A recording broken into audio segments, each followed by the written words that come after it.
Hello friends, ഞാൻ ഇന്ന് ഇവിടെ എടുത്തിരിക്കുന്നത് എൻ്റെ ഡിന്നർ പ്ലേറ്റാണ്. വീട്ടിൽ ആസ് യൂഷ്വൽ ഉണ്ടാക്കുന്ന സാധാ ഫുഡാണ്. ഇഡ്ഡലിയും അതിന് പറ്റിയ ചമ്മന്തികളും. ഇവിടെ ഫസ്റ്റ് റെഡ് കളറിൽ കാണുന്നത് ഒനിയൻ ടൊമാറ്റോ കോമ്പിനേഷനിൽ വരുന്ന ഒരു ചട്നിയാണ്. അതിൻ്റെ തൊട്ടിരിക്കുന്നത് ഇഡ്ഡലിപ്പൊടിയാണ്. ഇഡ്ഡലിപ്പൊടി വളരെ ടേസ്റ്റിയാണ്. ഞാനിവിടെ ഓയിലൊന്നും ആഡ് ചെയ്തിട്ടില്ല. പിന്നെ അതിൻ്റെ തൊട്ടിപ്പുറത്തിരിക്കുന്ന വൈറ്റ് കളറുള്ളത് നമ്മുടെ പീനട്ട് ചമ്മന്തിയാണ്. പീനട്ട് ചട്നി എന്നൊക്കെ പറയില്ലേ, അതാണ് തയ്യാറാക്കിയിരിക്കുന്നത്. 2 ഇഡ്ഡലിയാണ് കോമ്പിനേഷനിൽ എടുത്തിരിക്കുന്നത്. പിന്നെ കൂടാതെ നമ്മൾ ഇതെന്ന് പറഞ്ഞു കഴിഞ്ഞാൽ സാമ്പാർ ഇഡ്ഡലിയുടെ ഒപ്പം സാമ്പാർ കൊടുത്ത് കുറച്ചുകൂടി ഹെൽത്തി ആയിട്ട് നമുക്ക് യൂസ് ചെയ്യാം.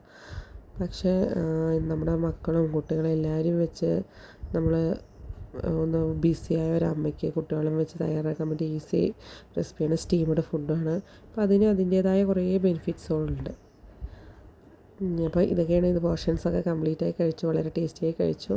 നന്നായിട്ടുണ്ടായിരുന്നു.